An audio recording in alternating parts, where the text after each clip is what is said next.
Boa noite, irmãos. Que a graça e a paz do Senhor esteja com cada um de nós. Estamos estudando o livro de Neemias, né?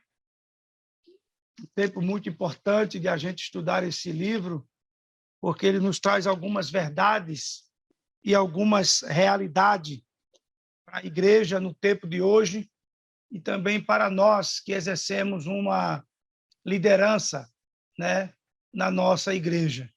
Eu creio que cada cristão tem um papel fundamental de influenciar outros para poder conhecer a palavra de Deus, conhecer Jesus e trazer essas pessoas que estão desencorajadas a, a se encorajar. E foi justamente isso que Neemias fez no tempo que o povo de Deus passava por uma situação muito difícil, onde o pessoal estava saindo do exílio e estava voltando para a Jerusalém. O templo já estava construído, mas os muros ainda estavam destruídos e algumas portas que davam acesso à cidade também estavam destruídas pelo fogo. Então, a gente aprendeu na aula passada que, se não houver uma proteção, né, que possa proteger a casa, então a gente corre um risco dela ser invadida. Por isso que é importante, você pode observar que todas as casas que são feitas, ela tem um muro, e esse muro limita as pessoas que passam pela frente da casa, vêm a entrar na casa.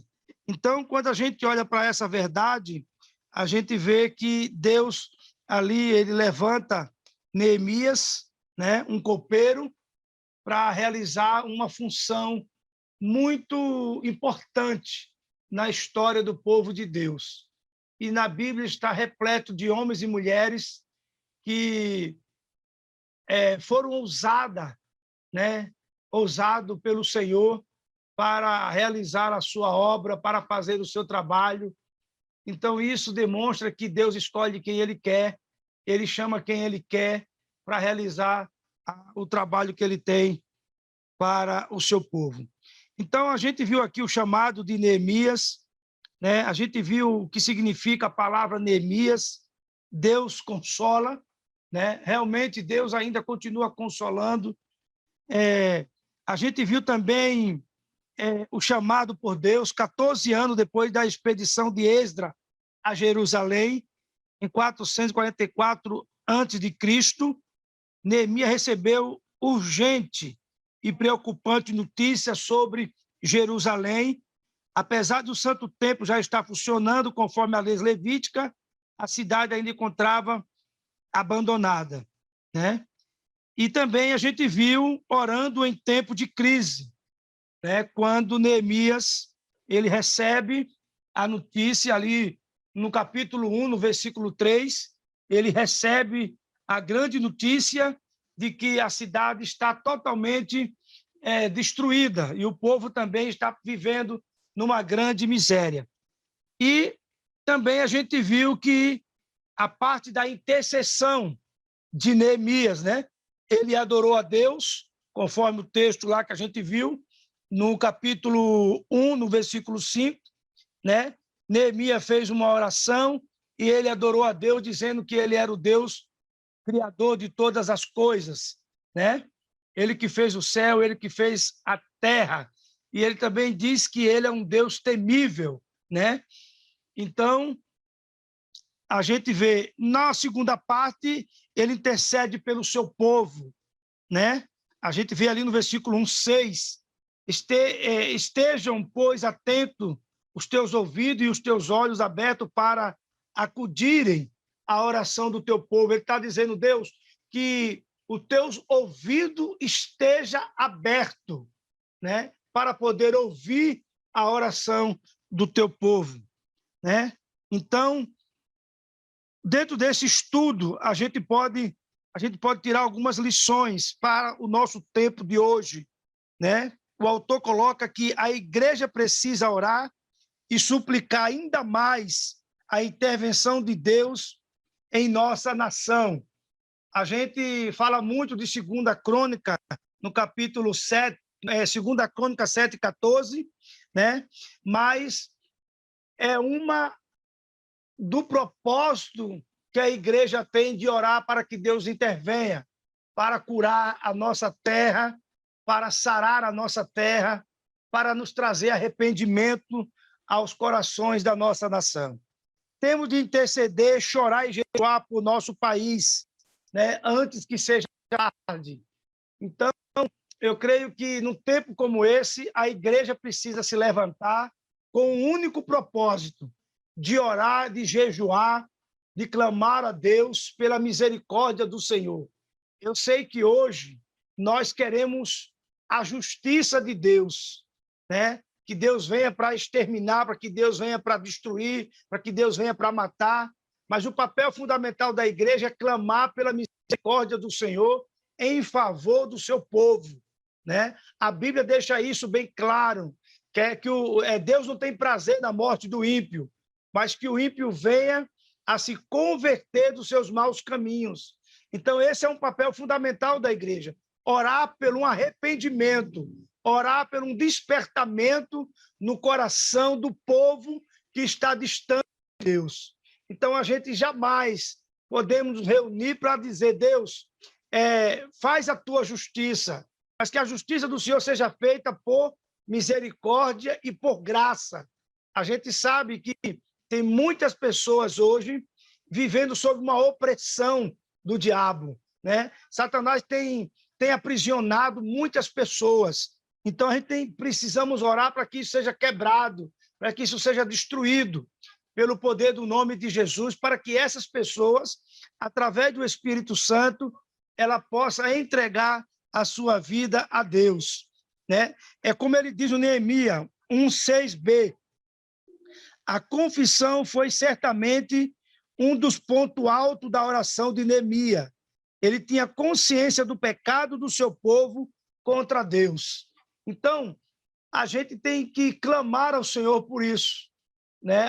A gente tem essa consciência que tudo que está acontecendo hoje no mundo é fruto da desobediência, é um fruto da rebeldia, é um fruto porque as pessoas se afastaram dos caminhos do Senhor, e essas pessoas precisam retornar a esse caminho. Então, a gente vê que Neemias, ele não só pediu perdão pelos seus pecados, mas ele também pediu perdão pelo pecado da nação.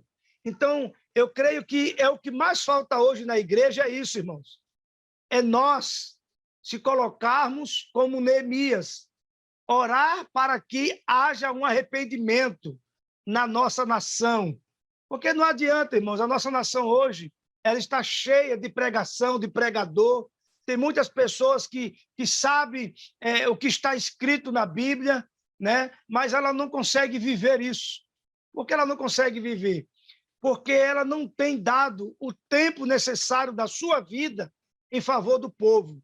Apontar o pecado do povo, todo mundo aponta. Nós mesmos, muitas vezes, apontamos o pecado dos outros, mas muitas vezes nós também não vemos o nosso pecado, né? Nós só sabemos o pecado dos outros, mas o nosso, muitas vezes, a gente omite, a gente esconde, e a gente não confessa isso ao Senhor, né? Então, Neemias, ele assumiu esse compromisso, essa responsabilidade.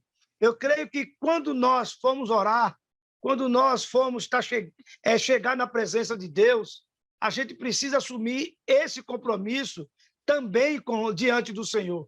Pai, perdoe os meus pecados e perdoe o pecado deste povo, né? Para que haja remissão, para que haja salvação na vida dessas pessoas também.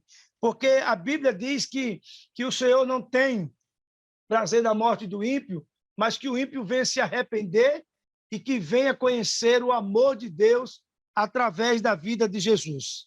Então, alguns textos falam realmente sobre castigo, né, sobre vingança do Senhor, mas a palavra de Deus também fala sobre a benignidade, né? A benignidade do Senhor, a misericórdia do Senhor, né? Então, a gente sempre lembra disso, a misericórdia do Senhor é a razão porque nós não somos o quê? Consumido. Então, cada manhã, a misericórdia do Senhor se renova sobre as nossas vidas, com o único intuito de quê? De que nós tenhamos uma oportunidade novamente de poder glorificar e de exaltar o nome do Senhor. Então, a gente precisa orar num tempo desse, para que Deus levante homens e mulheres que sejam como Neemias, homens e mulheres que chorem, homens e mulheres que vejam a realidade hoje e se coloque diante do Senhor, que se coloque na brecha para poder orar, para poder interceder por essas pessoas, principalmente pela nossa nação. Irmãos, aproximadamente por dia, hoje eu estava vendo um relatório, aproximadamente por dia hoje, morrem-se 300 pessoas só no Paraná. Só em Curitiba, ontem, foram 182 pessoas que morreram. 182 pessoas que morreram. Agora, calcule, muitas dessas pessoas que morreram ontem, morreram sem Jesus. Morreram com alguma situação de mágoa, de ódio, de falta de perdão, de reconhecer realmente quem é Jesus. Então, a cada dia, a gente tem uma lava de pessoas morrendo e a gente não está nem aí. Por que a gente não estamos nem aí? Porque muitas dessas pessoas que têm morrido, elas não fazem parte do nosso convívio, elas não fazem parte da nossa comunhão. Então, a gente não se preocupa com isso. A gente, muitas vezes, se preocupamos em orar ou buscar a presença de Deus, é quando alguma coisa na nossa família aperta. É quando um parente nosso está no hospital, é quando um parente nosso está desempregado, é quando um parente nosso está pensando em separar, em desquitar, entendeu? Então, é um filho que está envolvido com uma droga, é um filho que está envolvido com alguma situação. Aí a gente para um pouco para orar, para pedir a Deus a solução. Mas o nosso papel ele é contínuo, independentemente do que esteja acontecendo, nós temos que ser esse homem e esta mulher de Deus. Uma verdadeira intercessora, assumindo essa responsabilidade que o mundo hoje está vivendo, do que a gente está conhecendo. Não é por falta de pregação, irmão, que as pessoas precisam se arrepender. As pessoas sabem que elas precisam se arrepender, né? As pessoas sabem que elas estão cometendo erros, que elas estão cometendo falhas, que ela tem pecado contra o Senhor. Mas o que é que nós temos feito para que isso aconteça? O que é que nós temos feito? Será que nós temos orado corretamente, certo? Quem é que convence a pessoa do pecado, da justiça e do juízo? É a pregação do Evangelho? Não é. Não é a pregação só em si. É o Espírito Santo de Deus. É ele que convence o homem do pecado, da justiça e do juízo. Se o Espírito de Deus não se manifestar na vida dessas pessoas, essas pessoas vão continuar vivendo a mesma coisa. Então, cabe a nós, quando formos orar, pedir a Deus, no nome de Jesus, que o Espírito Santo convença as pessoas do pecado, da justiça e do juízo. Naquela época, irmão, o Espírito ele vinha sobre um profeta, ele vinha sobre um homem, ele vinha sobre uma mulher, com uma finalidade. E depois aquele Espírito, ele cumpria a sua missão e ele ia embora. Hoje não, hoje nós temos o Espírito Santo. Por isso que nós temos que interceder para que esse Espírito que habita em nós também venha habitar no coração de outras pessoas também. Então, o capítulo 2, a gente vê ali no capítulo 2, do versículo 11 a 18, né, que você leu, a gente tem que ver algumas coisas em relação a Neemias. E eu achei interessante que ele coloca assim, o autor da apostila, ele coloca assim, as características do líder chamado Neemias. Um líder corajoso. Todo líder tem que ser um líder corajoso. O ministério é um desafio. O ministério que você exerce, ele é um desafio. Mas para isso você precisa ser corajoso, porque você vai enfrentar muitas oposições. O líder tem que saber que ele não é amado por todos. Nem Jesus foi amado por todos. Se você olhar a trajetória de Jesus, ele não foi amado por todos. Então, quando um líder se sente desencorajado muitas vezes, é porque ele perdeu o foco, ele perdeu a visão. Eu sei que muitas vezes isso nos cansa, né? Quantas vezes eu já não caminhei cansado, não caminhei com vontade de desistir? Por quê? Porque o investimento na vida de um líder, ele é muito alto, ele é muito grande. Mas observe o que é que diz. Neemias entristeceu-se profundamente ao tomar conhecimento da alimentação, né? Do conhecimento lamentável estado em que se achava Jerusalém. Então, a primeira coisa que a gente tem que conhecer é isso aqui, ó, o conhecimento lamentável do estado que se achava Jerusalém. É o que se acha hoje o nosso povo, irmão. Olha aí, todos os dias, é lamentável a gente ver o povo desobedecendo um decreto, o povo fazendo aglomerações, fazendo festas clandestinas, e o resultado disso é o quê? É isso que está acontecendo aí. Por outro lado, a gente olha o quê? Um comércio que está se abrindo agora, né, por causa do Dia dos Namorados, né? O que aconteceu recentemente com a data do Dia das Mães? Abriram o comércio. Quantas pessoas não foram contaminadas? Milhares de pessoas. E quantas pessoas morreram? Milhares de pessoas morreram. Aí a gente diz assim, mas e os ônibus? Da mesma forma. Não é somente um lado que eu estou falando aqui. Estou falando também que as nossas autoridades poderiam fazer um lockdown, deixar pelo menos 15 dias as pessoas sem pegar ônibus nenhum, para poder a gente ter essa pandemia controlável e poder ter mais vacina ainda. Mais pessoas ainda vacinadas. Mas, infelizmente, é o contrário. Então, não adianta somente falar de política, criticar algumas coisas, se eu também, irmãos, não me preocupo em orar por essa situação, repreender essa situação. Criticar é uma coisa mais fácil do mundo, né? Criticar sempre é a coisa mais fácil, principalmente para aqueles que não fazem nada. Mas para aquele que está o dia a dia fazendo alguma coisa, é totalmente diferente. Então, a gente tem que ter esse espírito de Neemias. Neemias, ele olha assim, é lamentável, meu irmão.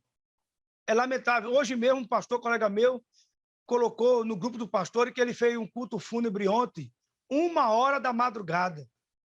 1h da madrugada ele estava enterrando uma pessoa. Só estava ele, o pastor, a família e o coveiro. 1h da madrugada. É lamentável uma situação como essa. E a noite inteira está acontecendo isso, né? Então, a gente precisa o quê? A gente precisa ter essa preocupação também.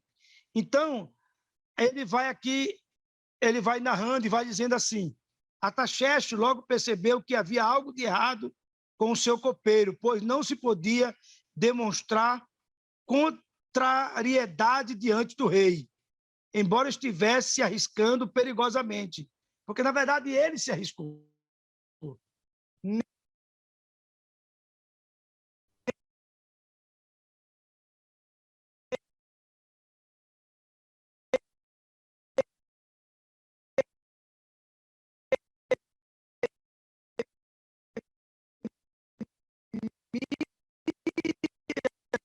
Se arriscou.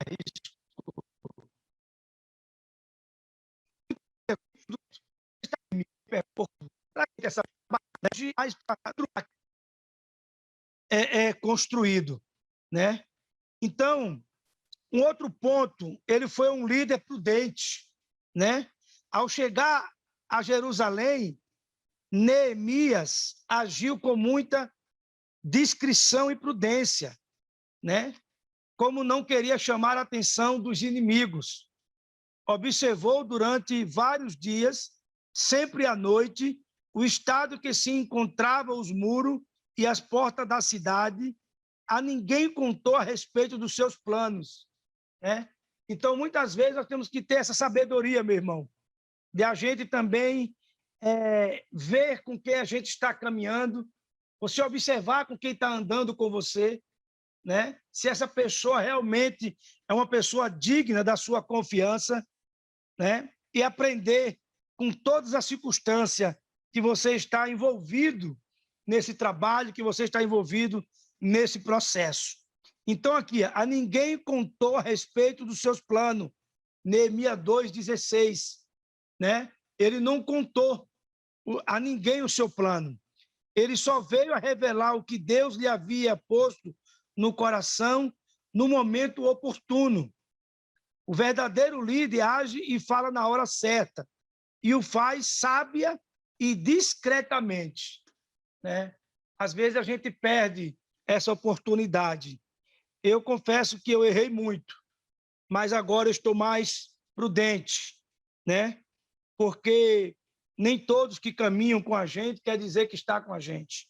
Então, a gente precisa ter essa sabedoria muito grande no nosso coração. Um líder que sabia lidar com a oposição, né? Um líder que sabia lidar com a oposição. Então, ele fala que Sanbalate, Tobias e Gessem não queriam o bem dos filhos de Israel. Por isso, tentaram várias vezes paralisar a reconstrução dos muros de Jerusalém, né? Ridicularizando e lançando-lhe impropério, né? Depois os acusaram de traição e, por fim, tudo fizeram por ganhar a amizade de Neemias, oferecendo-lhe exclusiva ajuda na restauração da cidade. Ele, porém, sempre prudente e sábio, respondeu-lhe: o Deus do céu é o que nos fará prosperar. Neemias não perdeu tempo discutindo com seus opositores, pois a missão que recebera do Senhor exigia muito trabalho, esforço e dedicação. E o autor coloca aqui: obreiro do Senhor, não perca tempo com os adversários, dedique-se fielmente ao seu ministério. Uma das coisas que eu tenho aprendido é com o pastor Sebastião da Alameda. Ele sempre diz assim: quando sempre surge alguma coisa na igreja, já providencie fazer outra. Não coloque o foco no problema. Então, tente desvincular do problema, né? Então, é uma das coisas que a gente precisa, porque tem muitas coisas que acontecem na nossa vida, é para querer paralisar a obra do Senhor. É para querer anular a obra do Senhor.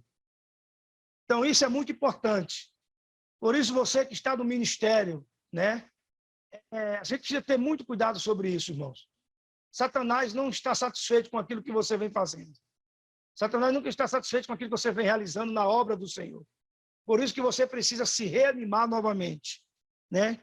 Então, um outro ponto importante, Neemias motiva seus liderados, né? Todo líder verdadeiro é um mestre da motivação. Arrancar o povo da apatia não era tarefa fácil. Entretanto, Neemias soube como motivar os seus liderados, levando a se comprometerem de tal forma com a obra que o coração do povo se inclinasse para a obra. Então, você precisa fazer isso, nós precisamos fazer isso. Por isso, pessoal, estão me ouvindo, Miguel? Por isso que é muito importante, irmãos. Por isso que eu sempre tenho mantido os irmãos com essa mesma visão. Irmãos, se anime, irmãos, ore, irmão, leia a Bíblia, irmão, vamos lá, irmão, se levante, né? Você não pode parar. Com todo sentir-se importante na realização de suas tarefas. Você tem motivado os seus auxiliares? É uma pergunta que ele faz. Eu tenho motivado meus auxiliares. Eu digo auxiliar, eu falo de ministério. Agora, se eles não querem realmente ser motivados, esse não é um problema mais meu. É um problema que eu tenho que fazer, como no início aqui. Ficar quieto, orando e clamando ao Senhor para que Deus mande trabalhadores para a sua obra.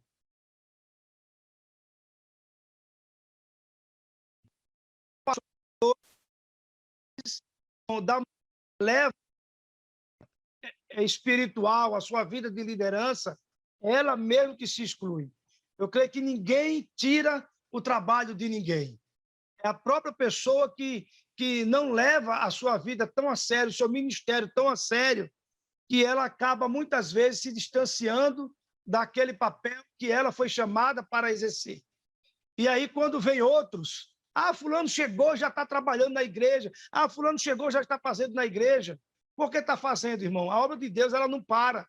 Ela não para por causa de uma pessoa, ela não para por causa de um irmão, ela não para por causa de um pastor, ela não para. Ela não para, a obra de Deus continua, porque a obra é de Deus. É um privilégio quando a gente está realizando um trabalho na obra do Senhor.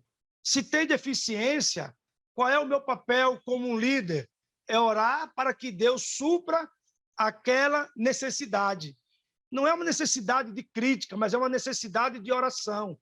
Então, né, eu tenho vivido essa experiência na nossa igreja. Vamos falar da igreja, estou falando da nossa igreja. Né? Eu tenho vivido isso.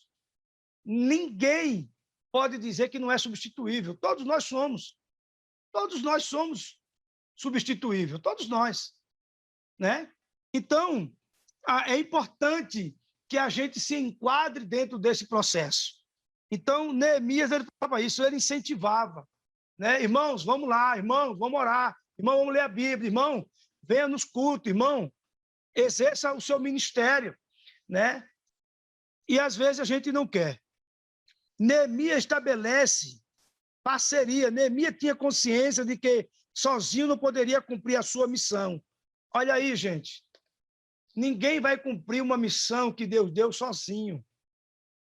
Por isso que a gente tem uma diretoria estatutária. Por isso que a gente tem os ministérios. Né? Hoje nós temos o Robson ali, na liderança do jovem, na liderança do louvor. Nós temos a Cida ali, na liderança da intercessão, nós temos os diáconos, nós temos a diretoria em todo o seu segmento, primeiro, segundo tesoureiro, primeiro, segunda secretária, né? Temos irmãos que fazem parte da fiscalização de notas da igreja, cada um tem o seu trabalho, cada um tem a sua função, né? Então, eu preciso fazer essa parceria. Por quê? Porque a obra de Deus não é feita somente com uma pessoa. Ela precisa de parceiro. Né? E a gente vê isso com Jesus. Jesus, ele teve 12 discípulos. Ele caminhou o tempo todo com um que ele sabia que ia trair, que era Judas. Mas ele estava dando oportunidade. Mas eu digo que, para o cumprimento da palavra, Judas precisava se manifestar. E, às vezes, a gente caminha na igreja dessa mesma forma. A gente tem essas pessoas também conosco. É bom que ela esteja ali, sabe para quê? Porque ela é um padrão para a gente, irmãos, se fortalecer, para a gente buscar mais a Deus, acreditar mais em Deus. Sempre vai ter alguém querendo derrubar, sempre, sempre. O que muitas vezes a gente esquece é que na caminhada que a gente tem como discípulo, como pastor, como líder, né, ou como mesmo ovelhas ou membros, é isso que muitas vezes a gente não olha sozinho. Então, sozinho, não temos como completar a nossa missão. Precisamos de cooperadores, né? De cooperadores. Neemias prima pela organização, né? Uma coisa organizada. Neemias tinha um grande senso de organização. Observe como ele fez a escalação dos construtores, né? No capítulo 3, você pode ler ali, né? Sua estratégia organizacional permitiu que todas as partes do muro fossem edificadas simultaneamente. Irmãos, se cada um, dentro do seu papel, dentro da sua função, fizesse as coisas, seria menos pesado para outras pessoas. Menos pesado. Hoje eu sou o pastor. Tem lá o Robson. Tem lá a Cida, tem lá os diáconos, tem lá a diretoria. Se tudo isso aqui funcionasse, irmão, numa engrenagem só, seria menos penoso para o pastor. Hoje o pastor tem que pastorear, hoje o pastor tem que fazer visita, hoje o pastor tem que, às vezes, fazer tudo na igreja. Né? Por quê? Porque, muitas vezes, algumas deficiências nessa parte acontecem. Mas quando a gente olha aqui para Neemias, não, ele deu para cada um uma função, para cada um um papel. Então, muitas vezes a gente esquece disso. Então, e às vezes a gente sobrecarrega outras pessoas a fazer aquilo que não é o papel da pessoa. A gente sabe muito bem disso. O que é que Atos dos Apóstolos diz? Atos dos Apóstolos lá, os discípulos, qual era o papel dele? Oração e palavra. Era o papel dele. Qual era o papel dos diáconos? Servir a mesa, servir aos irmãos, trabalharem na casa do Senhor com visita e outras coisas mais. Qual era a função hoje daqueles dos adoradores, do levita? Ele tinha importância ali no seu quadro de dentro da adoração. Por isso que Davi disse, não, os adoradores vão estar exclusivamente para isso. Mas parece que hoje, irmãos, a gente quer fazer tudo dentro da igreja. Né? A gente quer fazer tudo e acabamos fazendo tudo. Por quê? Porque faltam as pessoas para poder preencher tudo isso. Né? Então, Neemias tinha uma organização muito grande. Ele organizou as coisas. Um outro ponto importante, hora de reconstruir uma cidade destruída. A situação de Jerusalém era caótica. A cidade havia sido tomada pela miséria espiritual, moral, social e econômica. Tudo isso acontecera como resultado da rebeldia de Israel contra o Senhor. Então, veja aqui, irmão. Olha aqui. Ó. Havia sido tomada pela miséria espiritual. É o que a gente vê hoje dentro da nossa igreja. A gente não vê um crescimento espiritual, moral, social e econômico. Essas 4 coisas aconteceram e ela continua acontecendo no dia de hoje. Ela continua acontecendo no dia de hoje. Né? O pecado só produz destruição e morte.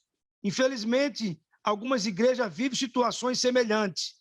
Elas precisam saber que o caminho da reconstrução passa necessariamente pelo arrependimento, pela confissão de pecado imediato e abandono do mesmo.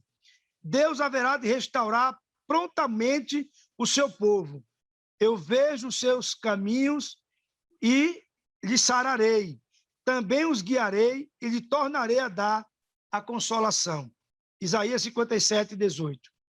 Então, a gente pode hoje, irmãos, como essa semana a Cida falando, a gente está vivendo um momento de avivamento, né? Um momento de avivamento. E a gente tem que lembrar uma coisa, irmãos. Se as pessoas não buscarem a Deus, não se aproximarem de Deus, não viver com Deus, jamais ela vai reconhecer o seu estado de pecado. Jamais. Jamais. Você pode pecar, você pode errar, você pode falhar, mas tem uma palavra do Senhor que diz que Ele nos perdoa. Então ele fala aqui, tornarei a dar consolação.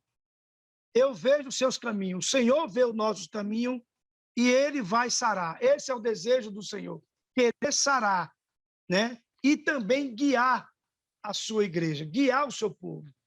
Então, a gente precisa voltar para esse padrão, irmão. Para esse padrão. Agora, como é que eu vou crescer na minha vida espiritual? Quando eu realmente buscar viver isso com o Senhor. Viver isso com o Senhor. Então, eu preciso viver isso. Dedicação total ao trabalho, porque os judeus se renderam à liderança de Neemias, porque a liderança faz com exemplo, e Neemias era um grande, admirável exemplo para o seu povo. É isso que eu falo. Às vezes você não precisa falar que a igreja precisa fazer. Você precisa fazer primeiro. Você não precisa esperar que outras pessoas façam para que eu venha fazer. Você é o líder. Então, você é que está lá. É aquilo que eu falo. Eu sei que no domingo eu tenho que estar na igreja para pregar. Eu sei que no domingo o Robson tem que estar ali no horário certo para liderar o ministério de louvor. Eu sei que eu sou líder, eu sou intercessora. Eu sei que eu preciso estar ali com o meu grupo meia hora antes do culto para orar pelo culto. Eu não posso chegar num culto faltando 5 minutos para interceder pelo culto. Eu não posso interceder no culto na minha casa.